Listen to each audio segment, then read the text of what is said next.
আজ রান্না করতে সেরকম কোনো মন চাইছিল না, তাই বাড়িতে আমি সহজ সরল পদ্ধতিতে বানিয়ে নিয়েছিলাম বড়ি দিয়ে ভাজা বেগুনের ভর্তা।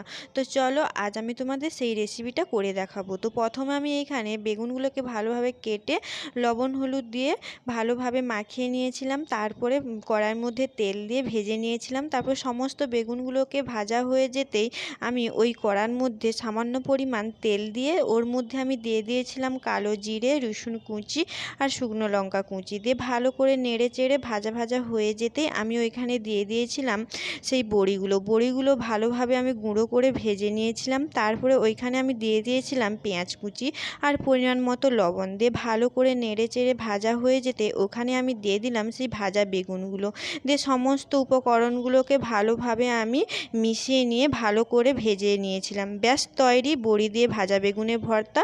রেসিপিটা ভালো লাগলে পাশে থেকো বন্ধুরা। টাটা বন্ধুরা।